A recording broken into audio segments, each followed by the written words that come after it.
नमस्कार साथियों, वेदांत क्लासेज के डिजिटल प्लेटफॉर्म पर आपका हार्दिक स्वागत, अभिनंदन।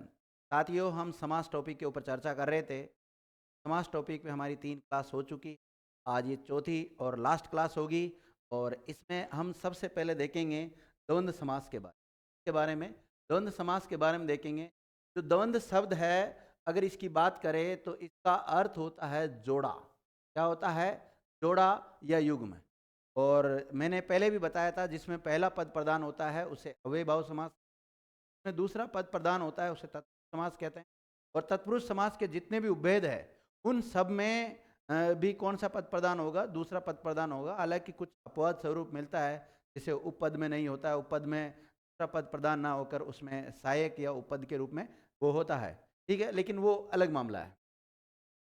तो द्वंद्व समास की बात करें तो द्वंद्व समास में पहला पद भी प्रदान होता है और दूसरा पद भी प्रदान होता है, यानी कि दोनों पद प्रदान होते हैं। क्या होता है? दोनों पद प्रदान होता है, यानी कि उभय पद प्रदान होता है। दोनों पद ही क्या होते हैं? प्रदान होते हैं। तो जहाँ दोनों पद प्रदान हो उसे द्वंद्व समास कहते हैं। द्वंद्व समास में पहला पद प्राय कैसा आता है? स्त्रीलिंग आता है। जैसे ये दो पद है ना, तो ये जो पहले वाला पद है ये कैसा होता है? स्त्रीलिंग होता है। कई बार ऐसे उदाहरण मिलेंगे। और इसमें आपको एक ये भी याद रखना है कि दो से अधिक पद भी प्रयुक्त हो जाते हैं, क्योंकि हमने समास की परिभाषा में देखा था, दो या दो से अधिक पदों के परस्पर मेल को क्या कहते हैं? समास कहते हैं। यानी कि कम से कम दो होना जरूरी है, अधिक से अधिक दो से भी ज्यादा हो सकते हैं मतलब। और दो से ज्यादा के उदाहरण हमें देखने को कहाँ मिलेगा? द्वंद्व समास में देखने को मिलेगा। और जो अभी बात करी थी हमने, पहला पद स्त्रीलिंग होता है, जैसे राधा कृष्ण और सीता राम। तो सीता स्त्रीलिंग है, यहाँ राधा स्त्रीलिंग है और कृष्ण पुंलिंग है। तो इनमें देखो स्त्रीलिंग शब्द पहले आ रहा है, सीताराम में भी सीता पहले आ रहा है, राम बाद में आ रहा है। और क्या पहचान होती है इसकी? थोड़े अक्षरों वाला पद पहला होता है। जिसे हम बोलते हैं सेठ साहूकार, तो सेठ में अक्षर कम है, साहूकार शब्द में अक्षर ज्यादा है। दोनों पद प्राय एक दूसरे के विलोमार्थी होते हैं, लेकिन ऐसा कोई जरूरी नहीं कि सदैव एक दूसरे के विलोमार्थी हो। दो पद आते हैं ना, ये पहला और दूसरा, तो एक दूसरे के विलोम शब्द भी हो सकते हैं। और जहाँ दोनों पद संख्यावाची होता है, देखो एक पद संख्यावाची होता है वहाँ तो द्विगु समास होता है, और एक पद संख्यावाची होने के साथ साथ वो अगर किसी विशेष अर्थ में प्रयुक्त होने लग जाए तो वहाँ पर कौन सा होता है? बहुव्रीहि समास होता है विद्यार्थियों, है ना। और बात करें अगर जहाँ दोनों पद ही संख्यावाची हो जाए तो वहाँ द्विगु नहीं होकर कौन सा हो जाता है? द्वंद्व समास हो जाता है। लेकिन इसमें ये थोड़ा सा ध्यान रखना पड़ता है कि 1 से 10 तक की जो संख्याएं हैं जिनके अंत में शून्य आता हो या 9 आ जाए तो वहाँ द्वंद्व समास नहीं होता। जैसे 2, 3, 4, 5, 7, ये सारा उदाहरण लिखा हुआ, आप इसका एक स्क्रीनशॉट ले इनको देख लेना। तो इनमें द्वंद्व समास नहीं हो। विग्रह करते समय जब भी हम विग्रह करते हैं तो छोटी संख्या को पहले लिखते हैं। जैसे 25, तो 25 में 5 और 20, ना कि 20 और 5 नहीं करना। मतलब पहले छोटी संख्या को पहले लिखना होता है, बड़ी संख्या को बाद में लिखना होता है। सामासिक पद में निम्नलिखित समुच्चय बोधक अवयव का लोप हो जाता है जब सामासिक पद बनाते इस समय: और, तथा, या, अथवा, आदि इत्यादि। तो जो द्वंद्व समास है उसमें हम विग्रह करेंगे उस समय किसका प्रयोग करते हैं? तो ये ऐसे अव्यय शब्दों का प्रयोग करते हैं, और, तथा, या, अथवा, आदि इत्यादि का प्रयोग करते हैं। हिंदी समास प्रकरण में द्वंद्व समास एक ही मात्र ऐसा समास है जिसमें दो से अधिक पद प्रयुक्त होते हैं। जैसे कंद, मूल, फल, तो 3 शब्द आगे, 3 पद आगे ना विद्यार्थियों इसमें। और जैसे हाथी, घोड़ा, पालकी, तो इसमें 2 से अधिक पद आ रहे हैं। हमने जितने भी अब तक उदाहरण पढ़े हैं इससे पहले, सब में 2 ही पद आ रहे थे। कितने आ रहे थे? 2। 2 तो आना जरूरी है, 2 नहीं आएंगे तो वहाँ समास ही नहीं होगा। अगर बात करें द्वंद्व समास के भेद की, तो इसके भेद कितने होते हैं? 3। 3 भेद कौन कौन से होते हैं? इतरेतर, वैकल्पिक और समाहार होता है। तीनों होते हैं, इतरेतर, वैकल्पिक और समाहार। इनके उदाहरण एक दूसरे में जा सकते हैं, केवल इनका जब हम विग्रह करते हैं उसी आधार पर इसके भेद किए जा सकते हैं। बाकी डायरेक्ट इनको नहीं पहचाना जा सकता। इतरेतर कौन सा होगा, वैकल्पिक कौन सा होगा, समाहार कौन सा होगा। वैकल्पिक को फिर भी देख सकते हैं, एक दूसरे के विलोमार्थी शब्द आते हैं, एक दूसरे के विकल्प के रूप में प्रयुक्त होते हैं। तो जब इसका विग्रह करते हैं, और, तथा, या, अथवा, आदि इत्यादि का प्रयोग करते हैं द्वंद्व समास में।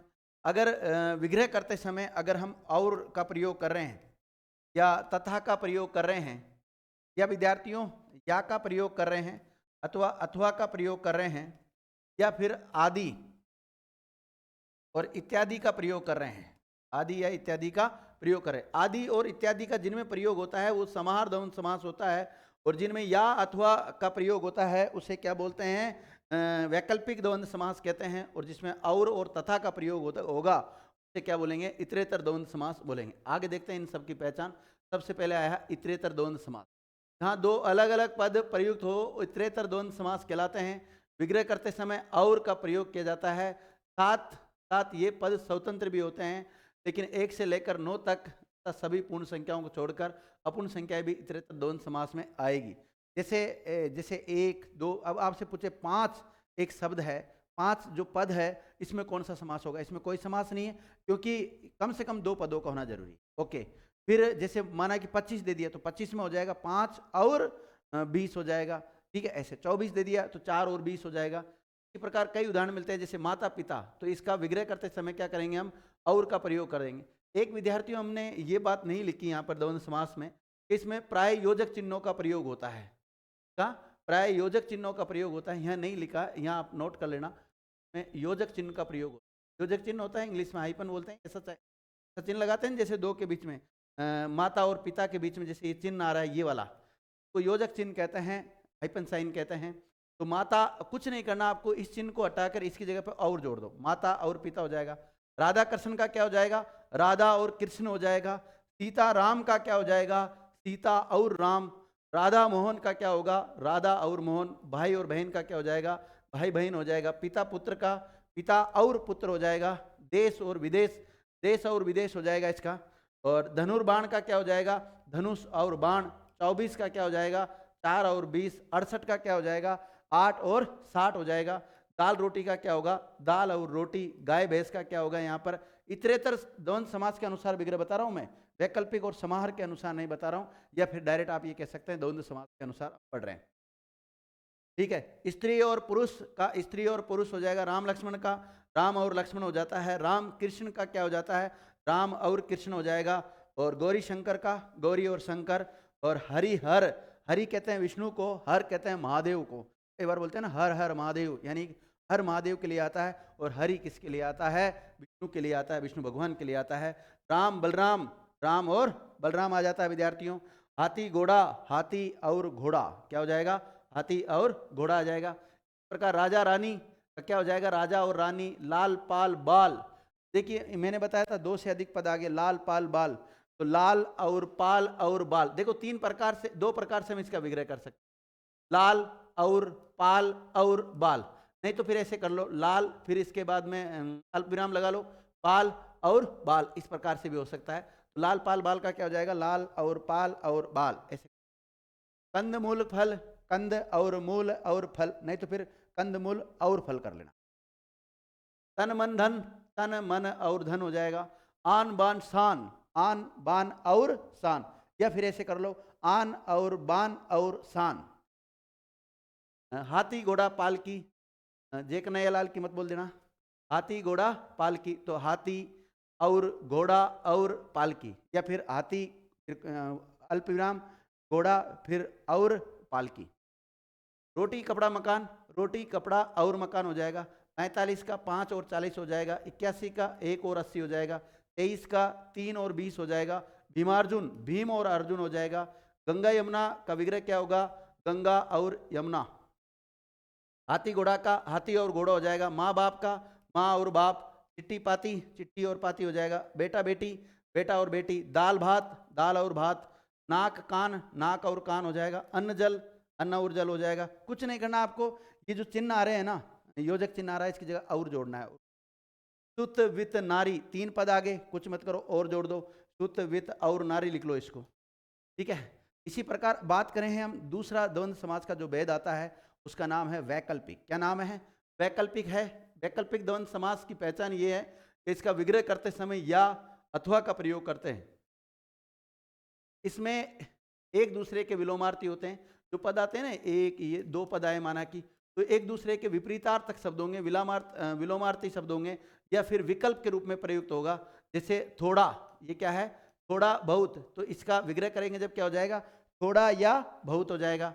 आजकल, आज या कल हो जाएगा। इसी प्रकार हानि लाभ का क्या हो जाएगा, हानि या लाभ। धर्माधर्म, धर्म या अधर्म हो जाएगा 10 12, 10 या 12 विकल्प होते हैं ना, 10 12, ठीक है। और इसी प्रकार 100 200, 100 या 200, सुख दुख, सुख या दुख, पाप पुण्य, पाप या पुण्य, राग विराग, राग या विराग, जीवन मरण, जीवन या मरण, सर्दी गर्मी, सर्दी या गर्मी, यश अपयश का क्या होगा, यश या अपयश, आय व्यय का, आय या व्यय, आज कल, आज या कल, सुख दुख का, सुख या दुख, पाप पुण्य, पाप या पुण्य, राग विराग, राग या विराग, जीवन मरण, जीवन या मरण, आज कल का, आज या कल, कर्तव्य या कर्तव्य, विद्यार्थी इसका होता है कर्तव्य अथवा अकर्तव्य, थोड़ा बहुत, थोड़ा या बहुत, घट बढ़, घट या बढ़, आयात निर्यात, आयात या निर्यात, आगमन निर्गमन, आगमन या निर्गमन, चराचर, चर या अचर हो जाता है इसका, अज्य विजय का, अज्य या विजय, उचितानुचित, उचित या अनुचित हो जाता है, और गमनागमन का, गमन या आगमन, खरा खोटा, खरा या खोटा, जय पराजय का, जय पराजय, ठीक है। इसी प्रकार मोटा पतला, मोटा या पतला, और बक्स्या बक्से, बक्से अथवा अबक्से, शुक्ल कर्षण का, शुक्ल अथवा कृष्ण, इस टाइप से इसका विग्रह हो जाता है। तो ये इतरेतर हो गया, वैकल्पिक हो गया, और अब हम देख लेते हैं समार को। द्वंद्व समास का तीसरा जो उपभेद है उसके बारे में जानते हैं। हालांकि इसका जब विग्रह करते हैं उस समय आदि इत्यादि का प्रयोग करते हैं। अब कई बार विद्यार्थी बड़े कंफ्यूज हो जाते हैं कि सर हम इसमें आदि का प्रयोग करें इत्यादि का प्रयोग करें। तो जहाँ तक है इसको देखिए, पहली बात तो जो 4 विकल्प आ रहे हैं उसके ऊपर डिपेंड करता है। दूसरी बात, जिसमें कम शब्द होते हैं उसमें आदि कर दो, और जिसमें ज़्यादा अगर शब्द आ जाते हैं, पद आ जाते हैं, तो उसमें इत्यादि जोड़ दो आप। देखो समार द्वंद्व समास में किस बात का ध्यान रखना है, यहाँ 2 पद मिलकर समूह का बोध कराते हैं, वह समार द्वंद्व समास होता है। विग्रह करते समय आदि इत्यादि का प्रयोग करते हैं। ऐसे युग्मक शब्द बनते हैं जिनसे 2 पदों के अर्थ के अतिरिक्त कुछ और भी अर्थ निकलता है, और अगर निरर्थक शब्द आ जाता है इसमें, उस निरर्थक शब्द को विग्रह करते समय क्या करते हैं, आधा हटा देते हैं विद्यार्थियों, और शब्दों के आगे क्या लगा देते हैं, आदि इत्यादि जोड़ देते हैं। जैसे हमारे सामने एक शब्द सामासिक पद है आगे पीछे, तो इसका क्या होगा, आगे पीछे आदि, भूत प्रेत, भूत प्रेत आदि, दाल रोटी, दाल रोटी आदि कर देंगे हम इसको, या इत्यादि भी कर सकते हैं। हाथ पैर आदि, चाय पानी, चाय पानी आदि, और जलवायु, जल और जलवायु आदि, चाय वाय, तो चाय आदि। यहाँ जो वाय शब्द आया ना, ये निरर्थक शब्द है, और जब भी कोई निरर्थक शब्द ऐसा आ जाता है तो उसको हटा दो विद्यार्थियों विग्रह करते समय। अड़ोस पड़ोस, पड़ोस शब्द होता है, अड़ोस कोई शब्द नहीं है, निरर्थक शब्द प्रयुक्त हो गया, तो यहाँ अड़ोस शब्द को हटा देंगे, तो इसका विग्रह क्या करेंगे, पड़ोस आदि। आमने सामने, तो इसका विग्रह क्या हो जाएगा, सामने आदि, आमने कुछ नहीं होता है ना। इसी प्रकार जी जान आदि, बहु बेटी आदि, चाय पानी आदि हो जाएगा। फल फूल आदि हो जाएगा। कीड़ा मकोड़ा, तो कीड़ा मकोड़ा आदि हो जाएगा। बाल बच्चा आदि हो जाएगा। काम काज आदि, तन बदन आदि, धन दौलत आदि, रुपया पैसा आदि, कील कांटा आदि हो जाता है। कंकर पत्थर का क्या बनता है, कंकर पत्थर आदि। भूत प्रेत आदि, भूल चूक आदि, मोल तोल आदि, कपड़े लत्ते, जीव जंतु आदि, कुछ मत करो आदि जोड़ दो। पान तंबाकू आदि, खाना वाना, तो यहाँ से वाना हटा दो, खाना आदि कर दो। अगल बगल आदि कर दो विद्यार्थियों, अगल को हटा दो। पानी आदि, वानी को हटा दो। आस पास या पास आदि हो जाएगा, आस हट जाएगा। चाय वाय, तो यहाँ पे चाय आदि हो जाएगा, वाय को हटा दो। इसी प्रकार सेठ साहूकार आदि हो जाता है। रुपया पैसा आदि, फूल चूक आदि, हाथ पांव आदि, आसपास में से आस हट जाता है विद्यार्थियों। ये रिपीट हो गया है ना, ये सारा रिपीट है, इनको आप देख लेना ना। इसी प्रकार ये कॉमन उदाहरण दे रखे हैं, जैसे माता पिता का माता और पिता। हाँ, ये ऐसा भी हो सकता है, देखो दोनों में जा सकता है। जैसे माता पिता शब्द है, माता और पिता भी हो सकता है, माता या पिता भी हो सकता है, माता पिता इत्यादि भी हो सकता है, तीनों में जा सकते हैं। ये सारे उदाहरण मैंने आपको बता दिए विद्यार्थियों। अब आज का अंतिम जो समास का भेद है उसका नाम है बहुव्रीहि समास, और ये है समासों का राजा। सभी समासों में प्रधान समास है। में ना तो पहला पद प्रदान होता है, ना दूसरा पद प्रदान होता है, बल्कि कोई अन्य ही पद प्रदान हो जाता है। इसमें विद्यार्थी ज़्यादातर जो पौराणिक मुनि देवता इनके नाम आते हैं, और साथ ही में इनके पर्यायवाची शब्द भी इसमें प्रयुक्त होते हैं। तो क्या लिखा हुआ है देख लेते हैं यहाँ पर। देखिए बहुव्रीहि, सबसे पहले इस शब्द का खंड करते हैं। तो बहु और व्रीहि दो प्रकार से इसका टुकड़ा होता है। बहु मतलब बहुत, व्रीहि मतलब अन्न, कई जगह धान से भी लिया गया है। तो बहुव्रीहि शब्द एक कर्मधारय समास का उदाहरण है। बहुत है जिसके व्रीहि, तो वो कर्मधारय का होगा। कर्मधारय विकल्प में नहीं आए बहुव्रीहि शब्द के लिए तो फिर बहुव्रीहि खुद भी हो जाता है। जैसे बहुव्रीहि का विग्रह करते हैं तो बहुत है अन्न जिसके पास कोई संपन्न व्यक्ति विशेष के लिए आता है, बहुव्रीहि के लिए हो जाता है। और सामान्यतः बहुत है जिसके अन्न पास अन्न, तो विद्यार्थी वो कर्मधारय में चला जाएगा। कोई भी पद प्रदान नहीं होकर अन्य पद प्रदान होता है, इसमें प्रयुक्त पदों के सामान्य अर्थ की अपेक्षा अन्य अर्थ की प्रधानता रहती है।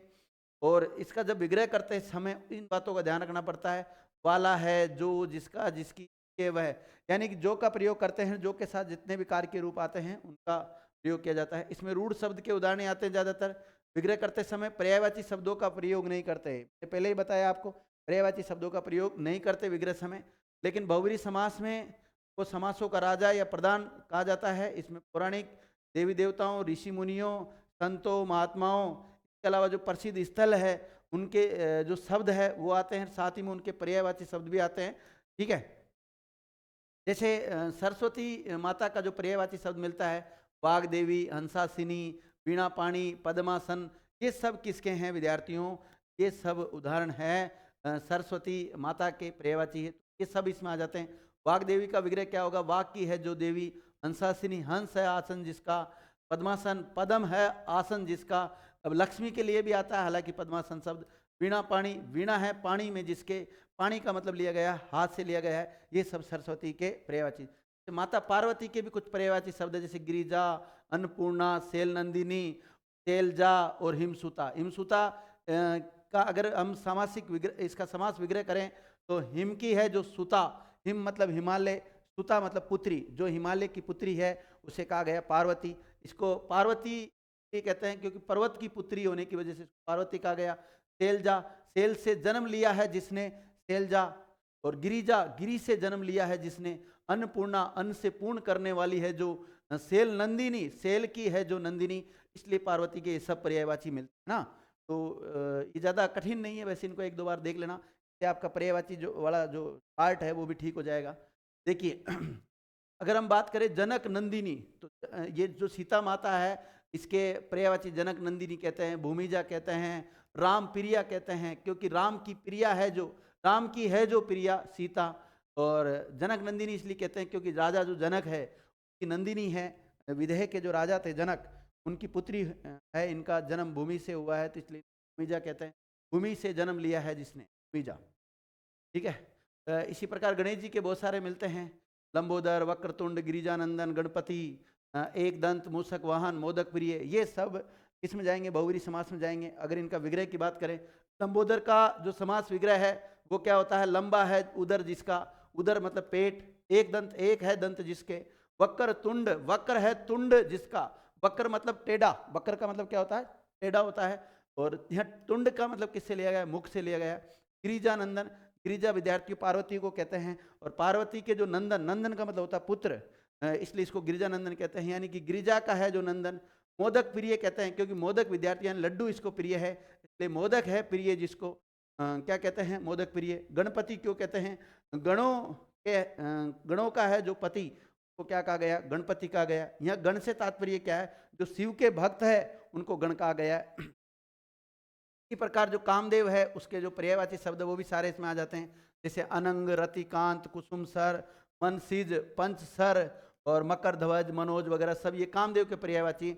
और अगर मनोज का आपसे पूछा जाए विग्रह रूप, तो मन में जन्म लेता है जो मनोज।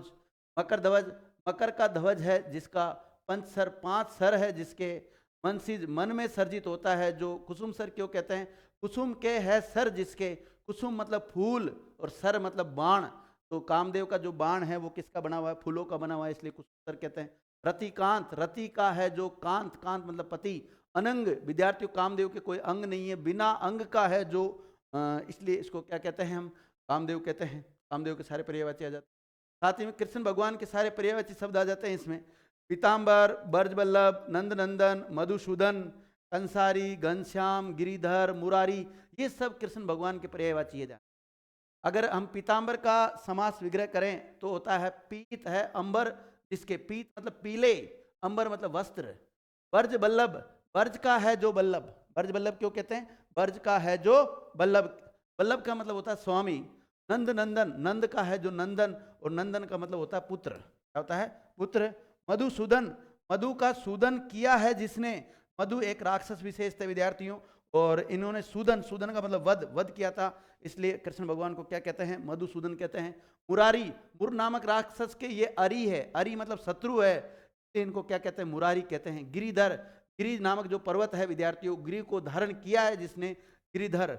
आपने कई बार देखा होगा ऐसे कृष्ण भगवान उसको गोवर्धन पर्वत को इस प्रकार उठाए हुए अपने हाथ में, तो इसलिए उनको क्या कहते हैं? गिरिधर कहते हैं। घन श्याम, घन के समान है जो श्याम, घन मतलब बादल, बादल का जो रंग होता है ना, ऐसा घन जैसा रंग होता है, उसकी तरह इनका रंग है, इसलिए इनको घनश्याम कहते हैं।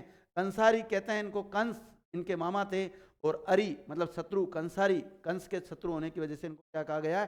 कंसारी कहा गया है। कंस का भी इन्होंने वध किया था विद्यार्थियों। इंद्र, इंद्र के लिए कौन से शब्द आते हैं? वज्रायुध, वज्रपाणी, सहस्राक्ष, देवराज, सचीपति, नागपति। तो नागपति इंद्र को क्यों कहते हैं? क्योंकि नाग का है जो पति, नाग मतलब लिया गया स्वर्ग से, और पति मतलब स्वामी, जो स्वर्ग के स्वामी है वो कौन है? इंद्र भगवान है। सचीपति, इनकी वाइफ का नाम क्या है? सची, सची का है जो पति। देवराज, देवों का है जो राजा, देवराज। वज्रायुध, वज्र का आयुध है जिसके, वज्रपाणी, वज्र है जिसके पानी में, इंद्र का हथियार का नाम था ना वज्र, इस प्रकार का था वो। ठीक है, ये जो हथियार था विद्यार्थियों को कहा गया वज्र। और सहस्राक्ष, सहस्र है अक्षी जिसके, अक्षी मतलब आंख, सहस्र मतलब हजार। आगे देखिए, चंद्रचूड़, चंद्र है चूड़ पर जिसके, शूल पाणी, शूल है पानी में जिसके, पशुपति, पशुओं का है जो पति। पंचानन, पांच है आनंद जिसके। आशुतोष, आशुतोष होता है जो, इस शिव के सारे पर्यायवाची। त्र्यंबक भी इसी का ही। तीन है अंबक जिसके। बागंबर, बाघ के है अंबर जिसके, इस प्रकार बन जाता है। इस प्रकार ब्रह्मा के जितने भी पर्यायवाची शब्द मिलते हैं, जैसे हिरण्य, चतुर्मुख, चतुरानन, ये सब ब्रह्मा के हैं। अगर इनका विग्रह देखे चतुरानन का, चार है आनंद जिसके, हिरण्य गर्भ का, हिरण्य का है गर्भ जिसका, हिरण्य का मतलब सोना से लिया गया है। चतुर्मुख, चतुर है मुख जिसके, चतुर मतलब चार है मुख जिसके, हो जाएगा। इसी प्रकार हनुमान जी के बहुत सारे मिलते हैं, वज्रांग, अंजनी सुत, महावीर, पवन पुत्र, मरुत सुत, कपीश्वर, ये सब कपियों का है जो ईश्वर कहा गया कपीश्वर, हालांकि सुग्रीव को भी माना जाता है। मरुत सुत क्यों कहते हैं? मरुत का है जो सुत, मरुत मतलब पवन, पवन का है जो सुत, पवन सुत भी कहते हैं। महावीर, महान है जो वीर। अंजनी सुत, अंजनी का है जो सुत, सुत मतलब पुत्र। वज्रांग, वज्र के समान, वज्र के समान अंग है जिसके, वज्रांग इसलिए कहते हैं इसको। इसी प्रकार विष्णु भगवान के भी पर्यायवाची जैसे पद्मनाभ, चतुर्भुज, हर्षिकेश, शेषशायी, मधुरूप, पुंडरीकाक्ष, गरुड़ ध्वज, शीरीष, चक्रपाणी, दामोदर, ये सब विष्णु भगवान के भी पर्यायवाची। विष्णु भगवान के लिए एक शब्द और आता है, पीताम्बर भी कहते हैं विष्णु भगवान को। क्या कहते हैं? पीताम्बर भी कहते हैं। हालांकि कृष्ण भगवान को भी बोलते हैं और इनको भी बोलते हैं पीताम्बर, दोनों के लिए यूज होता है। तो पद्मनाभ, पद्म है नाभि में जिसके, पद्म मतलब कमल। चतुर्भुज, चार है भुजाएं जिसकी।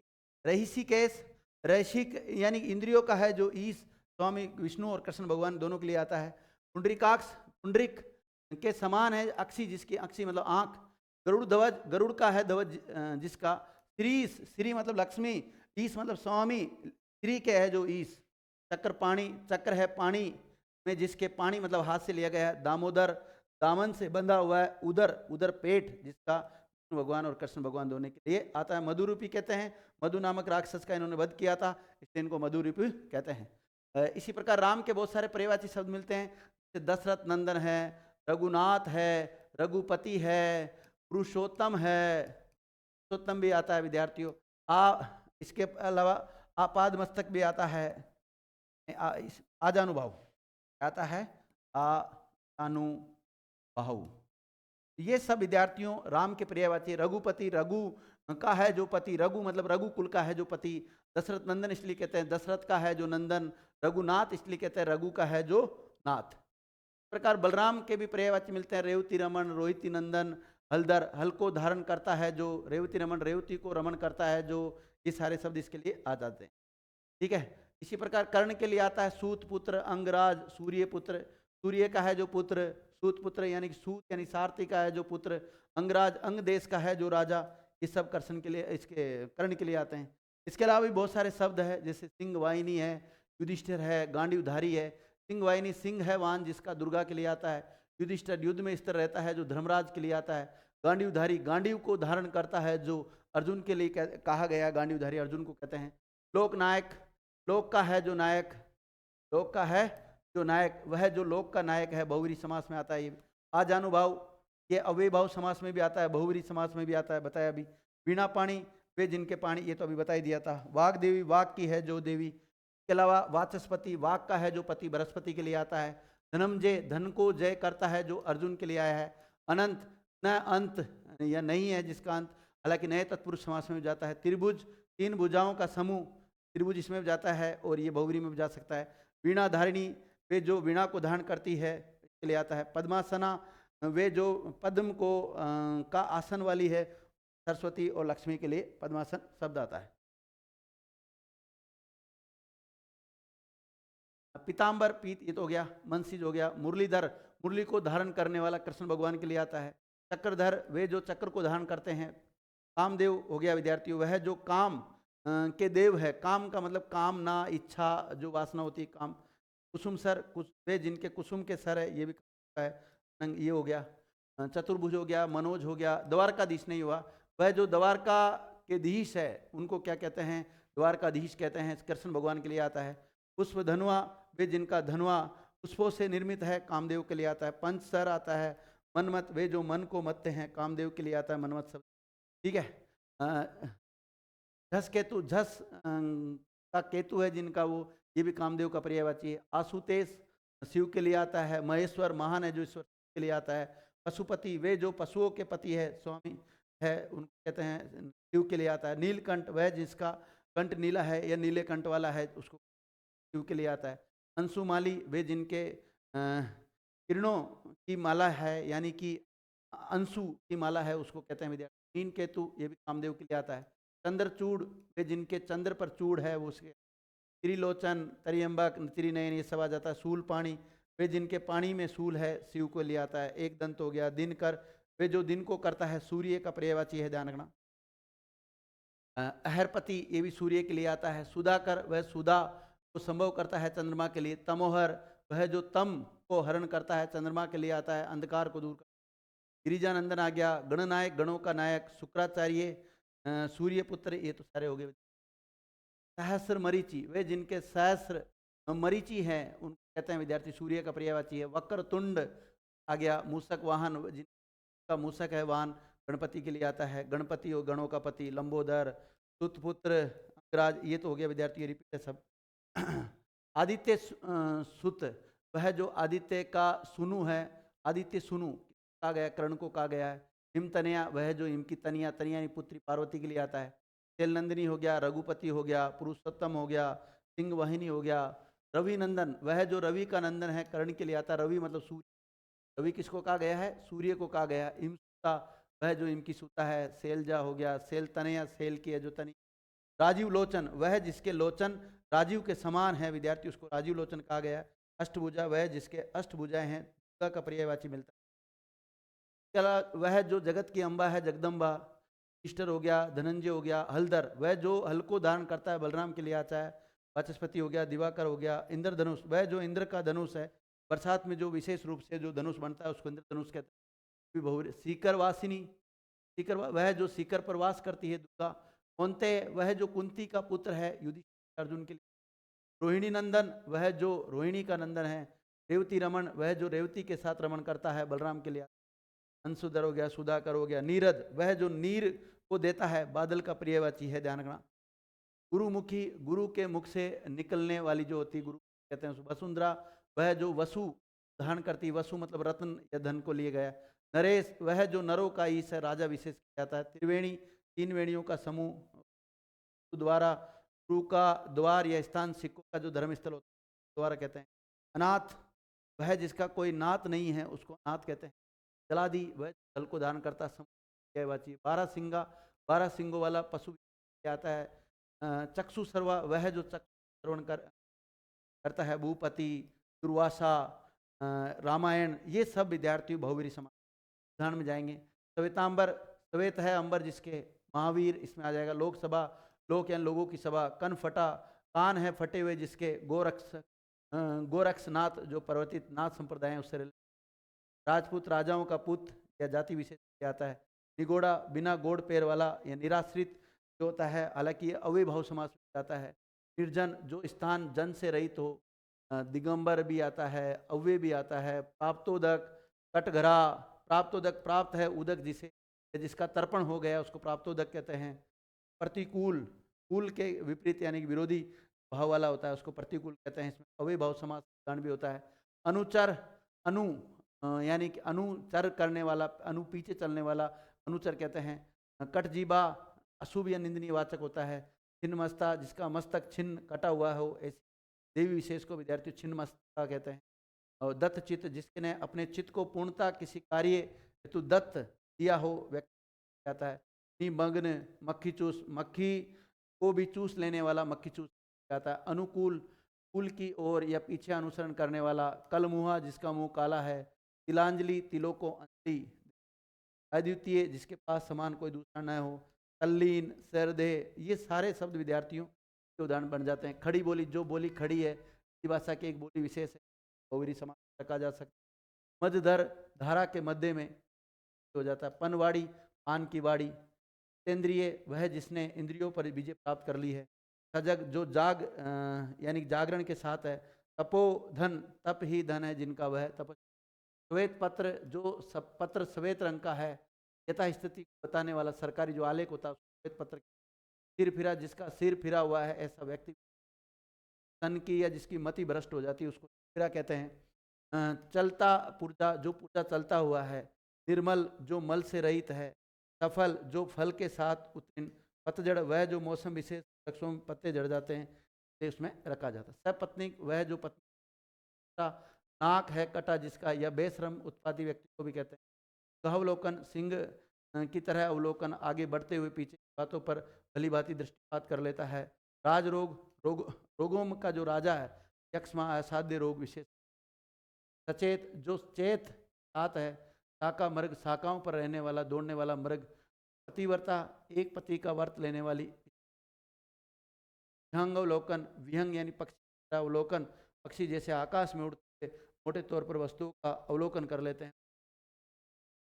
आगे विषधर, वह जो विष को धारण करके रखता है। सोमरस, सोम का रास करने वाला। सत्यव्रत, सत्य का व्रत करने वाला। दिव्य दृष्टि, दिव्य दृष्टि जिस। प्रज्ञा चक्षु, जिसके प्रज्ञा के चक्षु। तटस्थ, मंदोदरी भी इसमें आ जाता है, वह जिसका उदर मंद यानी छोटा होता है। एक रावण की पत्नी के लिए मंदोदरी शब्द। कुमति, कुत्सित है जो मति इसमें आ जाता है। इसके अलावा और भी कई सारे उदाहरण हैं। नीरज है, वारिज, अंबुज, जलज, जलजात, पंकज, जलपुर, महिपाल, पंजाब, बारहसिंगा। छत्तीसगढ़, राकेश, अंशुमाली, वक्सु, राष्ट्रपति, प्रधानमंत्री, बीकानेर, हिमालय, जमशेदपुर, हैदराबाद, उदयपुर, शाकामर्ग, राष्ट्रपिता और तुगलकाबाद। तो इस प्रकार विद्यार्थियों हमने कोशिश की सभी समासों को आपको समझाने की, साथ ही में उदाहरण दिए हैं। अगर आप उदाहरणों से परेशान भी हो गए हो, कोशिश करना फिर भी इन सभी उदाहरणों को देखने की। अगर परेशान नहीं हुए हो या लगता है आपको परेशान हो गए, तो आप एक काम भी कर सकते हैं कि जितने भी समास बताए हैं आपको, पहचान और उनके उदाहरण जरूर आप अपने बना रहे हैं उसमें लिख लेना। बाद में एक्स्ट्रा जितनी प्रैक्टिस करो वो आपके ऊपर डिपेंड करता है। विद्यार्थियों, इसी के साथ ये समास टॉपिक कंप्लीट हो जाता है। उम्मीद कर रहा हूँ आपको सारी लगी होगी।